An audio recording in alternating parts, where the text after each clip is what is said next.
Hello champions, welcome back to the channel. तो friends, बहुत सारे जो है एस्पिरेंट अभी एसबीआई क्लर्क जिनका प्री हो चुका है, अभी कुछ दिनों में अब आपका प्री का रिजल्ट भी आने वाला है और बहुत सारे एस्पिरेंट जो है वो ये पूछ रहे हैं या फिर ये सर्च कर रहे हैं कि एसबीआई क्लर्क मेंस की जो है वो तैयारी कैसे करें। तो फ्रेंड्स, ये जो वीडियो है एक छोटी सी वीडियो होने जा रही है जिसमें मैं आपको बताऊंगा एसबीआई क्लर्क 2022 का मेंस जो होना है आपका भी, जिसमें आप बोल लीजिए 35 से आपके 30 से 35 दिन ही बचे हैं, क्योंकि आपका अब रिजल्ट आ जाएगा तो थोड़े दिन बाद फिर आपका जो है वो मेंस का जो है वो एग्ज़ाम भी कंडक्ट हो जाएगा। तो फ्रेंड्स, अब आपके पास जो लास्ट 35 दिन बचे हैं जो, उनमें आप कैसे प्रिपरेशन करें एसबीआई क्लर्क मेंस के लिए, तो ये उसके लिए एक छोटी सी वीडियो होने जा रही है। तो वीडियो को लास्ट तक जरूर देखें, इससे आपको बेनिफिट जरूर होगा। तो चलिए वीडियो शुरू करते हैं। मेरा नाम है Ramdev, working as an associate in State Bank of India. तो फ्रेंड्स, अब जैसा कि आप सभी को पता है कि आपके पास जो मेंस का है एसबीआई क्लर्क मेंस का, उसमें आपके पास 4 सेक्शन आएंगे। सबसे पहला आपका सेक्शन होता है रीजनिंग, दूसरा है आपका इंग्लिश, उसके बाद है आपका डीआई या फिर अर्थमेटिक, और चौथा फिर हम बोल सकते हैं आपका जनरल अवेयरनेस। तो सबसे पहले हम बात करेंगे जनरल अवेयरनेस की, जो कि एक बहुत ज़्यादा स्कोरिंग सब्जेक्ट है और जिसको आप इजीली कवर कर सकते हैं। फ्रेंड्स देखो, जीए का हम जीए बहुत वास्ट होता है सेक्शन, और आपको ये कोई गारंटी नहीं दे सकता कि सिर्फ जो जीके है या जीए है जो आपका, वो इस तारीख से लेकर इस तारीख तक के इतने महीनों का ही जीए का जो है पोर्शन आपके पास आएगा। तो फिर भी फ्रेंड, मैं आपको बोलूँगा कि आपको लगभग 5 से 6 महीने का जो करंट अफेयर्स आपकी जो हैं, उनको बहुत अच्छी तरह से आपको जो है रिवाइज कर लेना है, उनकी जो है आपको रिवीजन बहुत अच्छी तरह से कर लेनी है। अब आपको भी पता है कि जीए का जो सेक्शन है वो आपका आगे 3 उसमें डिवाइड है। एक तो आपका करंट अफेयर्स हो जाता है, दूसरा पोर्शन आपको होता है स्टैटिक जीके, तीसरा आपको होता है बैंकिंग अवेयरनेस। तो फ्रेंड्स, अब बहुत सारे बच्चों का या एस्पिरेंट का ये भी डाउट है कि स्टैटिक जीके क्या हमें स्टैटिक वाली पढ़नी है, क्या पढ़ना है। तो बेसिकली जो भी आपका स्टैटिक जीके जो भी आपके मेन से किसी भी एग्जाम में आती है, वो आपकी करंट से रिलेटेड ही आपकी जो है स्टैटिक जीके जो है वो आपके पेपर में आती है। अगर अभी मतलब आप बात कर लीजिए, अगर किसी पार्क के बारे में बात चल रही है, किसी कंट्री के बारे में बात चल रही है, जो भी करंट अफेयर्स में रही है, मतलब जहाँ करंट न्यूज़ में जो रही है, किसी कंट्री की बात चल रही है, किसी पार्क की बात चल रही है, किसी माउंटेन की बात चल रही है, किसी रिवर की बात जो चल रही है वो करंट में है, या किसी स्टेट की बात जो चल रही है वो अगर करंट में है, तो उनसे रिलेटेड आपसे जरूर क्वेश्चन पूछे जाएंगे। तो आपको ये ध्यान रखना है कि करंट अफेयर में अभी किस किस चीज़ के बारे में, किस किस कंट्री के बारे में, या जो भी है उसका जो है आपको, जैसे कंट्री के बारे में पूछा जाता है तो उसकी आपको करेंसी, आपको कैपिटल उसकी जो है वो याद रखनी है। किसी स्टेट के बारे में पूछा जाता है तो वहाँ पर फेमस आपको जो है रिवर, या फिर आप बोल सकते हैं वहाँ के नेशनल पार्क हो गए, या फिर जो भी वहाँ का है, जैसे जीआई टैग है उसका आपको पूछ लेंगे। तो जो भी करंट में चल रहा है उसी से रिलेटेड जो है आपका वो स्टैटिक जीके जो है वो पूछी जाती है। ऐसे ही आपकी बैंकिंग अवेयरनेस भी आपका जो करंट में चल रहा है, जैसे अभी 2-3 दिन पहले अभी आरबीआई ने रेपो रेट जो है उनकी जो मॉनेटरी पॉलिसी जो होती है, मॉनेटरी पॉलिसी उनकी अभी बैठक हुई थी, तो उनमें उन्होंने जो है रेट वो चेंज किए हैं।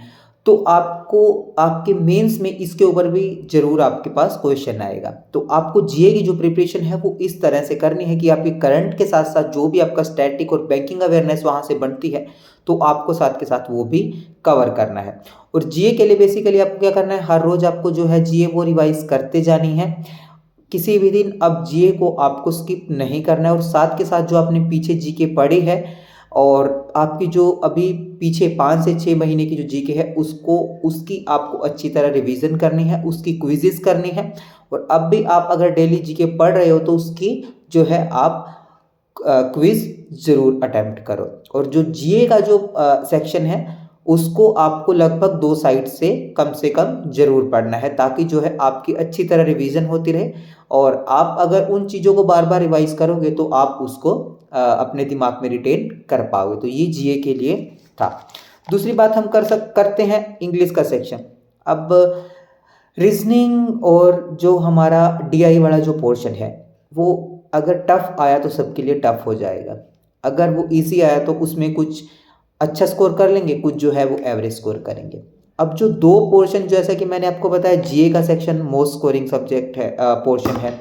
उसके बाद आपका फिर जो दूसरा है इंग्लिश का जो सेक्शन है वो भी आपका एक स्कोरिंग सब्जेक्ट है फ्रेंड।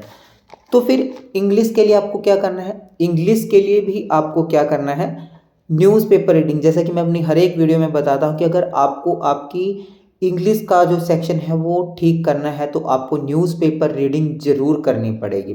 न्यूज़पेपर रीडिंग के बिना आप जो आपका इंग्लिश का पोर्शन है उसको ठीक नहीं कर पाओगे, उसको आप बेहतर नहीं बना सकते फ्रेंड। ये मैं अपने खुद के एक्सपीरियंस से आपको बता रहा हूँ। तो आपको इंग्लिश के सेक्शन के लिए क्या करना है, आपको न्यूज़पेपर रीडिंग जो है वो डेली करनी है। वहाँ से आपको जो है एडिटोरियल सेक्शन पढ़ना है। वहाँ से फिर आपको जो है वोकैबुलरी के जो वर्ड आपको वहाँ पे मिलते हैं उनको नोट डाउन कर लेना है और उनको रात में सोने से पहले एक बार जरूर रिवाइज करना है, ताकि आपकी जो है मल्टीपल टाइम्स जो है उसकी रिवीजन हो पाए और आपके दिमाग में वो जो है आप उसे रिटेन कर पाओ। और वैसे ही इंग्लिश के लिए आपको क्या करना है, जो डेली क्विजेज जो मेंस की अभी आ रही हैं साइट पे, तो वहाँ से आपको जो है मेंस की इंग्लिश की क्विजेज भी जरूर अटैम्प्ट करनी है, बेशक आपके सारे के सारे क्वेश्चन गलत क्यों ना हो जाए। क्योंकि अगर आप क्विजेज अटैम्प्ट करोगे तो वहाँ से आपको आपके बारे में पता चलेगा कि आप कितना वहाँ पर परफॉर्म कर पा रहे हो, और आपको वहाँ से फिर रूल्स या आपके जो भी ग्रामर के रूल्स होंगे, जो भी मिस्टेक होगी आपकी, वो वहाँ से आपको पता लगेगी और उसको आपको जो है नोट डाउन कर लेना है और उनको रूल्स को भी आपको रिवाइज करना है। ये आपका रहा इंग्लिश के लिए। उसके बाद आपकी बात करते हैं रीजनिंग और आपकी डीआई या फिर अर्थमेटिक की। रीजनिंग के लिए भी आपको मेंस के लेवल की जो पजल आती हैं, बहुत सारी साइट जो है वो मेंस के लेवल की जो है पजल्स वो देती हैं, तो आपको वो वाली जरूर अटेम्प्ट करनी है। और जैसे कि क्विजेज भी हर रोज आती हैं सेक्शन वाइज, तो आपको जरूर वो क्विजेज जो है वो अटेम्प्ट करनी है। उसके बाद ऐसे ही डीआई में भी आपको मेंस के लेवल की डीआई लगानी है। अगर आप उसमें परफॉर्म नहीं कर पा रहे तो इसका मतलब ये नहीं है कि आपका मेंस क्वालिफाई नहीं होगा। फ्रेंड, जो हमारे पास क्विजेज या फिर जो हमारे पास मॉक टेस्ट में जो भी हमारे पास पैटर्न होता है वो थोड़ा हार्ड लेवल का होता है रियल एग्जाम से। बस आपको जो है क्विज़िज मॉक टेस्ट जो भी देने हैं वो आपकी प्रैक्टिस के लिए देने हैं, वो आपको जज नहीं करेगा कि आपकी जो है सिलेक्शन होगी या नहीं होगी। और आपको मॉक टेस्ट जरूर देने हैं। मॉक टेस्ट में आपको इंग्लिश का सेक्शन जरूर अटेम्प्ट करना है, जीए का सेक्शन भी जरूर अटेम्प्ट करना है, उसके बाद रीजनिंग और इंग्लिश का सेक्शन भी जरूर अटेम्प्ट करना है। आप बेशक हफ्ते में 2 से 3 मेंस के मॉक टेस्ट देना, ज़्यादा टेस्ट नहीं देना, बट उसको आपको उसका जो है मतलब एनालाइज उसको जरूर करना है, उसकी जो है रिवीजन वो जरूर करनी है। वहाँ से आपको मॉक टेस्ट से आपको जीए का जो भी पोर्शन वहाँ पर आता है उसको आपको नोट डाउन कर लेना है। वहाँ से मतलब हाईलाइट करके आप सारे के सारे क्वेश्चन लिखने की जरूरत नहीं, जो भी मेन पॉइंट है वो आपको नोट डाउन कर लेना है। ऐसे ही इंग्लिश के जो रूल्स हैं वहाँ पर आए हुए हैं वो आपको नोट डाउन कर लेना है। रीजनिंग और डीआई की जो भी क्विजेज हैं, अगर आप टाइम में सोल्व नहीं कर पा रहे, उसको बाद में जब आप उसका एनालिसिस करते हो तो उस टाइम पर आपको वो सोल्व जरूर करनी है। फिर मैं आपको बता देता हूँ, मॉक टेस्ट में अगर आप अच्छा स्कोर नहीं कर रहे तो आपको डीमोटिवेट होने की ज़रूरत नहीं है फ्रेंड्स, क्योंकि मॉक टेस्ट जो है आपके वो आपका जो है जज नहीं करेंगे, वो आपका डिसाइड नहीं करेंगे कि आपकी सिलेक्शन होगी या नहीं होगी। वो सिर्फ आपको आपकी स्पीड, एक्यूरेसी और आपको खुद को चेक करना है कि आप कितना बेटर या फिर किस तरह से आप परफॉर्म कर पा रहे हो। तो फ्रेंड्स, ये थी एक छोटी सी वीडियो जिसमें मैंने आपको मेंस के एसबीआई क्लर्क मेंस के बारे में बताया। तो मुझे आशा है कि आपको ये वीडियो अच्छी लगेगी। फिर भी अगर आपको कोई डाउट होता है तो कमेंट बॉक्स में कमेंट करके आप जरूर बताएं, मैं आपकी क्वेरी का जल्द से जल्द आंसर करने की कोशिश करूंगा। तो friends, thanks for watching, have a nice day, subscribe the channel for more updates, bye bye.